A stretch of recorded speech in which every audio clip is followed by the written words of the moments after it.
Muito bem, estamos de volta. Vamos continuar nossa série de palestras sobre a autoridade da Bíblia. Neste momento, nós vamos estudar uma passagem muito importante, que tem sido muito mal compreendida por cristãos em geral. Eu já disse para vocês de Lucas, capítulo 16, versículos 29 a 31, ou Lucas 16, 16. A lei e os profetas, por que que o tradutor colocou profetizaram ali? Ele colocou vigoraram, porque é assim que ele pensa. É assim que ele pensa. Ele acha que o Antigo Testamento passou, então ele acrescentou o verbo vigoraram. Mas eu já disse para vocês que quando nós levamos em consideração outros evangelhos, Mateus, onde encontramos a mesma frase, não há como Jesus estar dizendo isto, porque na frase seguinte, no versículo seguinte, ele também diz, é mais fácil passar o céu e a terra do que cair alguma coisa da lei. E então vem os versículos 29 a 31, isso só no capítulo 16 de Lucas. Agora nós vamos estudar uma passagem de Mateus. Uma das ideias que existem por aí é de que Jesus é um princípio de interpretação. Jesus é, em si mesmo, um princípio de interpretação, um princípio hermenêutico. Então, a ideia é mais ou menos assim. Qualquer coisa que eu encontre na Bíblia, eu tenho que checar, confrontar com o que Jesus ensinou. Se Jesus não ensinou, então eu rejeito. É como se Jesus fosse um filtro para qualquer ensinamento inspirado. Na verdade, esta é uma tentativa arbitrária, de dizer ou de tentar justificar a própria incredulidade. É muito fácil eu dizer, não vou aceitar isso porque Cristo não falou nada sobre isso. Jesus falou pouco sobre doutrina, Jesus falou pouco sobre moral. E essa é exatamente a razão pela qual muitas pessoas querem dizer que vão usar este filtro de Jesus. Porque eles não gostam de doutrinas, não gostam de exortações morais, e nós vivemos numa época de moral livre. Então, eles usam isso para justificar a própria incredulidade. A ideia de que Jesus, e eu quero focar agora na ideia de que Jesus colocou um fim ao Antigo Testamento. Isso começou já no segundo século, muito cedo na história da igreja. Muito cedo. Uma série de fatores históricos e sociais levaram a igreja a rejeitar suas origens veterotestamentárias. Era para Israel, não é mais para a igreja. As leis do Antigo Testamento não estão mais em vigor e não precisam mais ser observadas pelo crente. E nós temos aqui o sábado, nós temos as carnes, distinção entre carnes imundas, carnes limpas. Eu poderia me demorar aqui nos fatores históricos, tentar explicar para vocês como foi que as coisas começaram. Mas eu quero me dedicar ao estudo bíblico. A verdade é que o cristianismo nunca se recuperou dessas ideias, que começaram já no segundo século. Nunca se recuperou. Ainda hoje, uma rejeição praticamente completa do Antigo Testamento é a marca de várias denominações cristãs. Eu mencionei aos pastores na quinta-feira que recentemente foi publicado um livro nos Estados Unidos por um conhecido pastor evangélico, onde ele diz Nada do Antigo Testamento é válido para nós hoje. Quando a igreja se assentou para discutir o Antigo Testamento, Atos capítulo 15, ela só pontuou 4 coisinhas. 4 coisinhas. Atos capítulo 15. E 2 daquelas 4 ainda eram provisórias. Iriam durar pouca. Está se tornando mais e mais comum o argumento de que o Antigo Testamento não é autoritativo, o próprio Novo Testamento não é autoritativo. Isto agora já se verifica dentro da Igreja Adventista. Apenas Jesus. Alguns chegam a desdenhar da autoridade apostólica, da autoridade de Paulo, por exemplo, dizendo, mas eu tenho mais tempo de igreja, de fé, do que Paulo. Quem é Paulo para me dizer o que eu devo fazer e o que eu não devo fazer? Olhem a que ponto chegamos. Nem Pedro, nem Paulo, nem João, nem ninguém tem autoridade em assuntos de fé e prática, apenas Jesus. E eles não poupam palavras, dizem que quem se submete à autoridade da Bíblia é um bibliólatra. Bibliolatria. Na verdade, como eu lhes disse, há uma agenda por detrás. Há uma agenda. Tornar o cristianismo mais açucarado, mais ameno. Jesus não tocou em muitos assuntos. Muito bem, várias coisas poderiam ser ditas. Eu poderia dizer, por exemplo, que Jesus pautou sua vida, seus ensinos, pela palavra de Deus. Desde a forma como ele venceu a tentação no deserto. E como foi que Jesus venceu a tentação no deserto? Está escrito. Desde o início do seu ministério, está escrito. Ao longo de todo o seu ministério, Jesus está se reportando aos profetas, a Moisés, ao longo de todo o seu ministério. E até no último instante antes da sua morte, ele usou os salmos para expressar o temor da eterna separação do Pai. Deus meu, por que me desamparaste? Após a ressurreição, no caminho para Emaús, repreendeu os discípulos por não crerem em... Ele usou uma palavrinha, por não crerem em tudo. Tudo o que os profetas disseram. Por não crerem em tudo que está no Antigo Testamento, na lei e nos profetas. Poderia dar muitos exemplos. Todo instante Jesus está recorrendo à autoridade das Escrituras. Segunda forma de abordar essa questão é mostrar que Jesus explicitamente enfatizou a autoridade das Escrituras. Explicitamente. E eu quero que vocês abram sua Bíblia comigo agora em Mateus capítulo 5. E nós vamos gastar um tempo estudando esta passagem.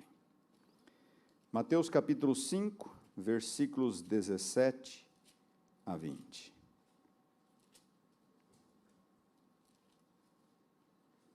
Mateus capítulo 5, versículos 17 a 20. Jesus começa dizendo, não penseis que vim fazer o quê? Revogar o quê? A lei e os profetas. Bom, eu já expliquei para vocês na palestra anterior o que significa essa expressão lei e profetas. Era como os judeus dividiam o cânon do Antigo Testamento. Tá? A expressão Antigo Testamento não existia. A expressão Bíblia não existia, seriam termos cunhados posteriormente. Eles usavam a expressão as Escrituras, ou eles poderiam dizer a lei, os profetas e os escritos. Lei, profetas e escritos. A lei, os 5 primeiros livros de Moisés, os profetas, os escritos proféticos, os escritos, todo o resto. Como o livro de Salmos era mais importante, era o livro mais importante da terceira parte, os escritos, eles poderiam eventualmente falar a lei, os profetas e os salmos, como aparece em Lucas 24, 44. Ou apenas falar lei e profetas, porque eram as partes que os judeus consideravam mais importantes. Os judeus tinham graus, viam as Escrituras, classificavam as Escrituras com graus de importância. Ou eles poderiam falar apenas lei para o Antigo Testamento como um todo. Aqui Jesus, nenhuma dúvida, está se referindo ao Antigo Testamento. Não penseis que vim revogar a lei e os profetas. A palavra revogar significa exatamente isto. É o verbo grego katalio, significa destruir, anular, invalidar, revogar. Jesus está dizendo, eu não vim para anular, não vim para revogar, não vim para invalidar o Antigo Testamento. Katalio. Mas aí ele diz, vim para cumprir. Eu vim para cumprir. Às vezes, recorrer aos termos gregos originais nos ajudam um pouquinho. O verbo grego cumprir aqui é o verbo plerou. Plerou. Plerou pode ter dois significados. Pode significar terminar, dar um fim. Pode. Existem vários exemplos em que plerou é usado com esse sentido. Terminar, dar um fim. Mas ele também tem um segundo sentido, que é executar, satisfazer, fazer valer. Fazer valer. Qual dos dois sentidos? Seria dar um fim ou fazer valer? Qual dos dois sentidos?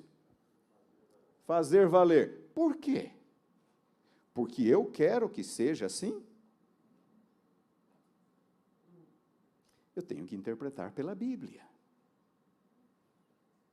Eu tenho que interpretar pela Bíblia. E eu não preciso de muito esforço, porque Jesus fala, não penseis que eu vim revogar. Está explícito no texto. Eu não vim revogar, portanto, eu não posso interpretar o cumprir como se fosse revogar, invalidar.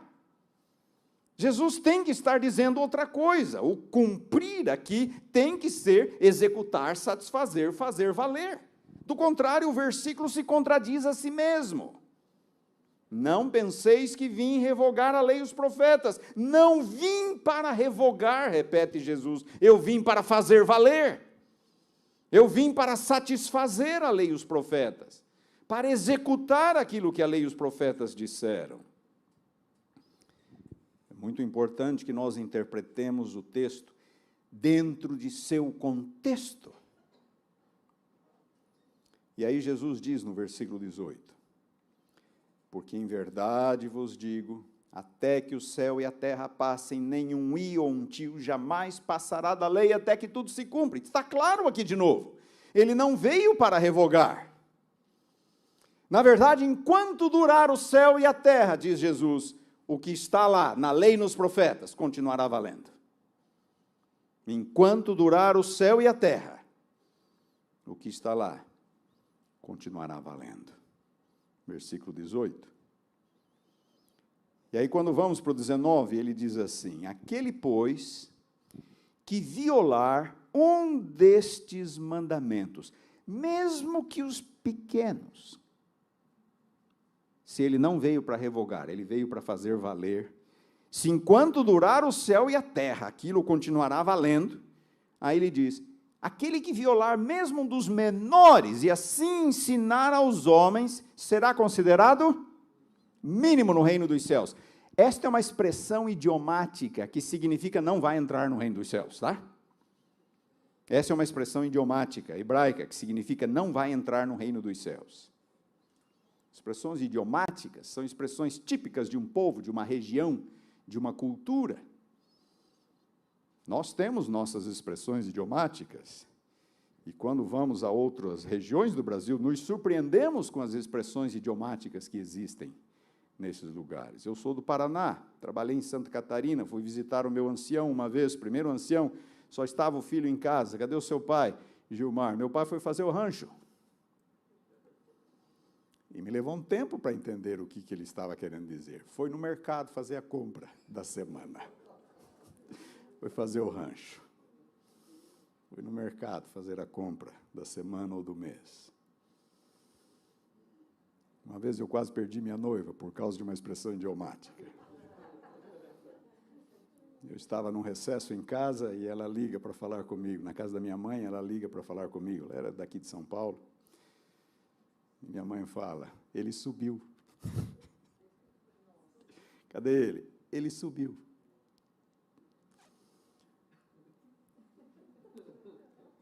E ela ficou pensando do outro lado, foi arrebatada?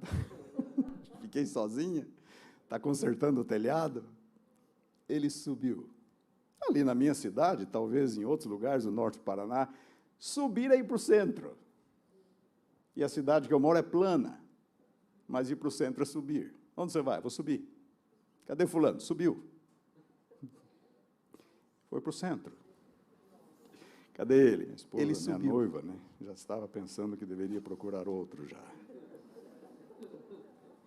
E ela ficou pensando... Ser considerado mínimo no reino dos céus significa... Quem sozinho? Não entrar. Está consertando o telhado? Não vai entrar. Ele subiu. Então, notem, aquele que violaram desses talvez em outros lugares mandamentos, mesmo que dos pequenos, dos menores. Por quê? Porque tudo continua válido. A cidade que eu moro é plana. E assim ensinar aos homens de Jesus será considerado mínimo do reino dos céus. Quem é que ensinava as Escrituras no antigo Israel? Ele subiu. Noiva, né? Nos dias de Jesus. Que deveria procurar o judaísmo dos dias de Jesus. Quem é que detinha o papel de ensinar as Escrituras?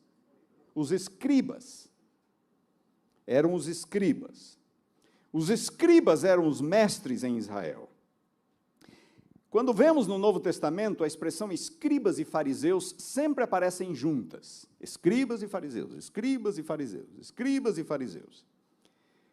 Na verdade, só para nós entendermos, fariseu ou farisaísmo era uma identidade religiosa. É como se houvessem várias seitas, várias denominações dentro do judaísmo. Então, havia os saduceus, havia os fariseus, e havia outros que não são mencionados na Bíblia. Os essênios, os matboteias, os remerobatistas. Como hoje existem os adventistas, os metodistas, os batistas, certo? Eram diferentes denominações dentro do judaísmo. Então, fariseu era uma designação religiosa, tinha que ver com sua denominação. Fariseu. Escriba era uma classe profissional. Todo escriba era fariseu. Mas nem todo fariseu era escriba. Vocês me entendem? Todo escriba era fariseu. Todo escriba pertencia à denominação dos fariseus, mas nem todo fariseu era escriba. Ele poderia ser um fariseu sem ser um mestre da lei. Sem ser necessariamente um mestre da lei. O escriba era um mestre da lei. Era o teólogo, era o professor, o instrutor. Os escribas acreditavam que eles tinham que fazer 3 coisas com relação à lei. Primeiro, eles tinham que preservar a lei, e eram os escribas que copiavam, preservando a lei. Segundo lugar, eles achavam que eles tinham que ensinar a lei, e os escribas eram os mestres. Eles tinham seus alunos, eles ensinavam nas sinagogas. Terceiro lugar, os escribas administravam a lei. Quando havia um caso a ser julgado, os escribas tinham que dar a sua opinião sobre o que a lei diz, naquele caso em particular. Preservação, ensino e administração da lei. Então, quando Jesus diz aqui, aquele, pois, que violaram, versículo 19, aquele, pois, que violaram destes mandamentos, ainda que dos menores, e assim ensinar aos homens, quem que ele tinha em mente? Os escribas, que eram os mestres, os escribas. E assim ensinar aos homens será ensinado o mínimo no reino dos céus. Aquele, porém, que os observar e ensinar, este será considerado grande no reino dos céus. Esse será considerado grande. E aí Jesus vem no versículo 20, e ele diz assim, porque vos digo, que se a vossa justiça não excederem muito, a de quem? Dos escribas e fariseus. Agora ele explicita, No versículo anterior ele diz, aquele que ensinar, e assim ensinar aos homens. E agora ele deixa bem claro a quem ele se referia. Ele se referia aos escribas e fariseus. Mas Jesus diz, aquele que violar um destes mandamentos, posto que dos menores, e assim ensinar aos homens. E então no 20 ele diz, a nossa justiça deve, o que deve acontecer com ela? Deve ir além da justiça dos escribas e fariseus. Note, no 19 ele fala, aquele que violar e assim ensinar, e a nossa justiça tem que ir além, ou seja, não podemos nem violar, nem mesmo os menores, e não podemos ensinar. Nossa justiça tem que ir além da dos escribas e fariseus. Se isso não acontecer, jamais entraremos no reino dos céus. Qual era o problema? O problema está na chamada lei oral. O que era a lei oral? No Antigo Testamento, nós encontramos a lei escrita. E os rabinos, os escribas, eles foram aos escritos de Moisés e eles conseguiram contar 613 mandamentos. Então, na lei escrita existem 613 mandamentos, segundo os escribas. Esta é a lei escrita. Mas eles acabaram desenvolvendo uma série de tradições paralelas ao que estava escrito. E eles designaram isso de lei oral, porque não estava escrito. Jesus usa uma expressão muito simples para se referir a esta lei oral. Como é que ele chama? Tradição dos anciãos. A tradição dos anciãos. Eram leis que não estavam escritas na Bíblia, que se desenvolveram oralmente. Então havia a lei escrita e havia a lei oral, desenvolvidas pelos escribas e fariseus. Na lei escrita, quantos mandamentos? 613, de acordo com eles. E adivinhem quantos mandamentos na lei oral? 613. Para cada mandamento escrito, eles desenvolveram um mandamento oral. Na verdade, não era exatamente para cada, porque o sábado é um, e na tradição oral havia 39. 39 regrinhas com relação ao sábado. Vocês conhecem algumas delas? Não posso cuspir no chão no sábado, porque pode cair numa graminha, numa planta, e aí significa aguar a planta, e aguar plantas no sábado é trabalho. Eles tinham 39 dessas regras referentes ao sábado.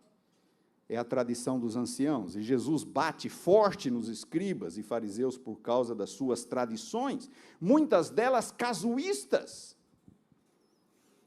Interpretação casuísta é quando você faz algo para tentar amenizar um pouco a força do negócio, para tornar isso melhor para você ter alguma vantagem. Isso é uma interpretação casuísta. Os escribas e fariseus, apesar de todo o seu rigor, na verdade, eles estavam constantemente buscando meios para contornar os absolutos de Deus. E é por isso que Jesus fala dos que violam mesmo os menores mandamentos e assim ensinam aos homens. Eles estavam buscando meios de contornar os absolutos de Deus. E então, nos versículos seguintes do capítulo 5, versículos 21 até o 48, Jesus dá 6 exemplos do que ele quer dizer. 6 exemplos. E eu quero me ater a alguns desses exemplos agora. Do 21 ao 48. Notem como ele começa. 21. Ouvistes que foi dito aos antigos. Certo? Aí o segundo exemplo, versículo 27. Ouvistes que foi dito. Terceiro exemplo, versículo 31. Também foi dito. Quarto exemplo, versículo 33. Também ouvistes que foi dito aos antigos. Quinto exemplo, versículo 38. Ouvistes que foi dito. E o sexto e último exemplo, versículo 43, ouvistes que foi dito. Em seguida, a cada uma dessas declarações vem uma citação, porque Jesus fala, ouvistes o que foi dito aos antigos, e aí ele cita algo. Ouvistes o que foi dito. Quando Jesus usa essa expressão, ouvistes o que foi dito, a que é que ele está se referindo? Ele não está se referindo ao Antigo Testamento. Ele está se referindo aos ensinos dos escribas e fariseus. Como é que Jesus cita o Antigo Testamento? Como é que Jesus cita as Escrituras? Está escrito. É a forma mais comum que Jesus cita as Escrituras. Está escrito. Ele repete isso inúmeras vezes em seu ministério. Uma outra forma que Jesus cita as Escrituras é: não tendes lido. Não tendes lido. E aí ele menciona. Sempre que Jesus cita as Escrituras, ele se refere a algo escrito. Sempre que Jesus cita as Escrituras, ele se refere a algo escrito. Não tendes lido, está escrito, disse Moisés. Aí ele identifica o profeta, algo escrito. Mas nestes 6 exemplos, o que é que Jesus fala? Ouvistes o que foi dito. A que é que ele está se referindo? A tradição oral. A tradição dos escribas e fariseus, a lei oral. Ele não está se referindo a algo escrito. Está se referindo àquilo que os escribas e fariseus ensinavam. E é o ponto dele. Eu não vim para revogar, eu vim para fazer valer. Aqueles que violam, mesmo os menores, e assim ensinam, não vão entrar no reino de Deus. E Jesus agora exemplifica. Jesus exemplifica. Vamos para o exemplo número 3. Eu vou pegar aqui os mais fáceis. O exemplo de número 3 está no versículo 31, versículos 31 e 32. Também foi dito, aquele que repudiar sua mulher, dê-lhe carta de divórcio. É isso que os escribas ensinavam. Isso que os escribas ensinavam. Aquele que repudiar sua mulher, dê-lhe carta de divórcio. Sabem o que os escribas ensinavam? Eles ensinavam assim, você pode divorciar-se da sua esposa por qualquer motivo. A única condição é dar a ela um certificado de divórcio. E quando eu digo por qualquer motivo, é realmente qualquer motivo. Se nós procurarmos na literatura judaica, eles dizem inclusive isso. Você chega em casa e a esposa queimou a comida, queimou o feijão, queimou o arroz, pode dar a carta de divórcio para ela.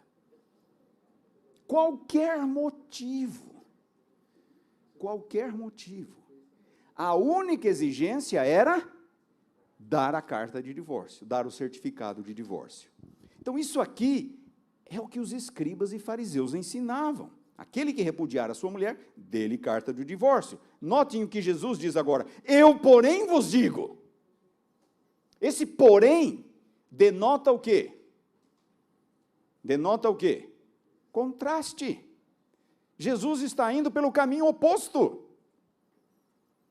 Jesus está indo pelo caminho oposto. Eu, porém, vos digo, qualquer que repudiar a sua mulher, exceto em caso de relações sexuais ilícitas, está expondo a mulher a tornar-se adúltera, e aquele que se casar com a repudiada comete adultério. É isso que está no Antigo Testamento.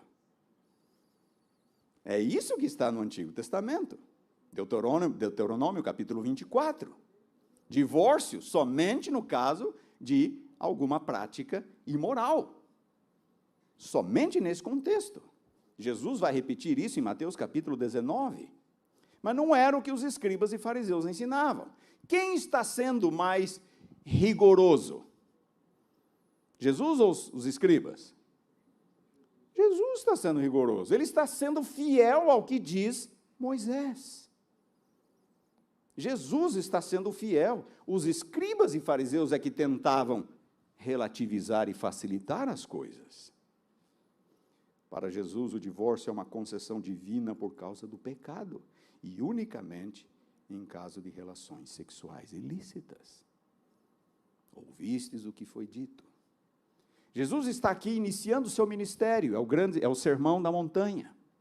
E nesse sermão ele apresenta suas credenciais aos seus ouvintes, ao povo de Israel. Vocês estão acostumados com esses mestres, é isso que eles dizem, mas eu digo isto. Jesus está mostrando suas credenciais. Jesus não está revogando o Antigo Testamento. Olhem a introdução, os versículos que lemos. Não vim para revogar, eu vim para fazer valer, e é o que ele está fazendo, eu estou fazendo valer. É isso que Moisés escreve. Vamos para o exemplo de número 6, versículo 43. Ouvistes que foi dito: amarás o teu próximo e odiarás o teu inimigo. Isso é o que os escribas ensinavam. Amarás o teu próximo e odiarás o teu inimigo. Eu, porém, vos digo: amai os vossos inimigos, orai pelos que vos perseguem, para que vos torneis filhos do vosso Pai Celeste, porque Ele faz nascer o sol, etc, etc, etc. Se amardes somente os que vos amam, que recompensa tendes? Versículo 46. Se saudardes somente os vossos irmãos, que fazeis demais? Versículo 47. Nos dias de Israel, nos dias de Jesus, Israel era uma nação ocupada pelos romanos. Eles ocupavam, eles oprimiam, eles humilhavam, eles matavam. Naquele contexto, os rabinos, os escribas ensinavam: ame o próximo, mas odeie o seu inimigo. Odeie o seu inimigo. Não de acordo com Jesus.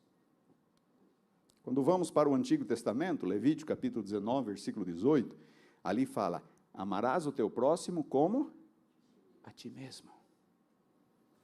Amarás o teu próximo como a ti mesmo. Duas diferenças, portanto, entre Jesus e os escribas. Primeiro, os escribas omitiram esta parte, como a ti mesmo. Eles omitiram essa parte. E, em segundo lugar, em nenhum lugar do Antigo Testamento, o Antigo Testamento ensina o ódio aos inimigos. Pelo contrário, Levítico 19 fala: não nutrir sentimento de vingança para com os inimigos. Os estrangeiros devem ser tratados com respeito e benevolência. É o ensino bíblico. Mas os escribas diziam: amarás o teu próximo e odiarás o teu inimigo. Jesus diz: amai os vossos inimigos e orai pelos que vos perseguem. Quem está sendo mais fiel às Escrituras? Jesus ou os escribas? Jesus está sendo fiel. E por que usam esta passagem para dizer que Jesus veio para revogar o Antigo Testamento?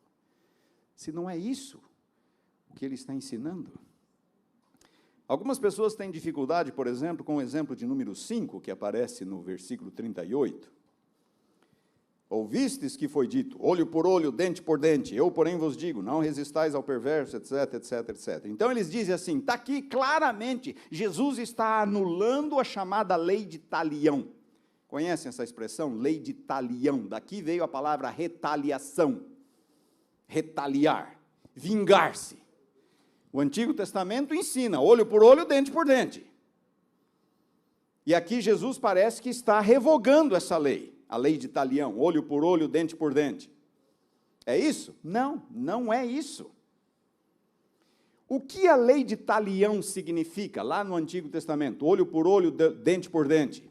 Essa lei significa assim: o castigo é equivalente ao crime.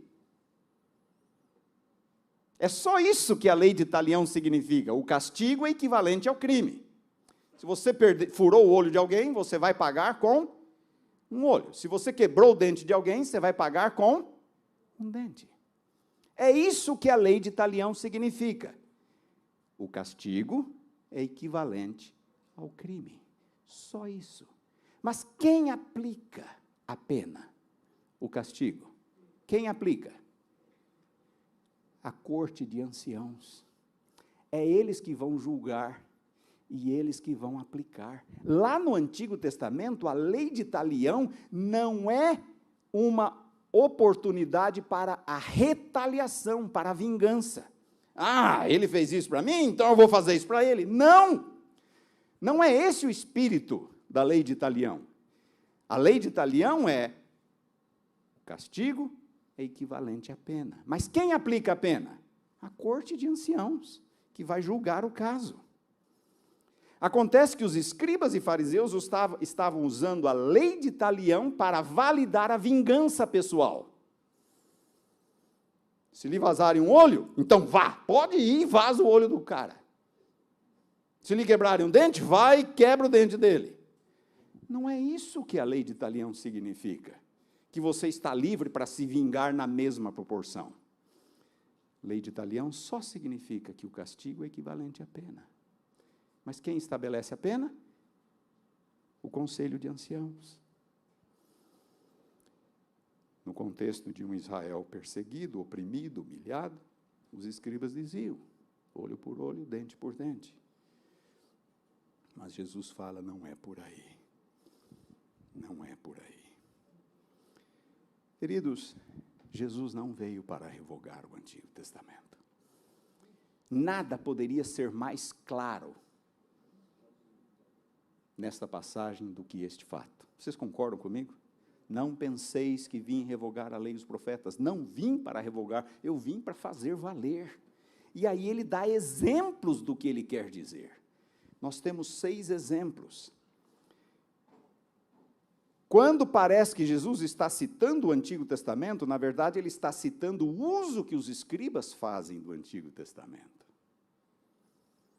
Ele está confrontando os seus escritos, com as tradições farisaicas. Jesus reconheceu a plena autoridade das Escrituras de seus dias. Jesus se submeteu à autoridade das Escrituras de seus dias. Ele não veio para revogar. Desde o 2º século, os cristãos começaram a minimizar a importância do Antigo Testamento, a deixá-lo de lado. Hoje, são poucos, somos quase os únicos que estamos com Jesus. Não vim para revogar, vim para fazer valer. A maioria abandonou Moisés, abandonou o Antigo Testamento. Só usa aquilo que é repetido e endossado no Novo Testamento. Não é isso que nós encontramos. Os seguidores de Jesus vão seguir o seu exemplo. Essa de que Jesus é a chave hermenêutica, não ensinaram isso para ele, esqueceram de dizer isso para ele. De que só é válido aquilo que ele repetiu. Esqueceram de dizer isso para Jesus, porque Jesus falou, tudo é válido. Tudo é válido. Eu não vim para revogar, eu vim para fazer valer. E seus seguidores vão adotar a mesma postura. Tudo o que está aqui é a palavra de Deus. É lâmpada para os nossos pés e luz para os nossos caminhos. Que Deus nos abençoe. Amém.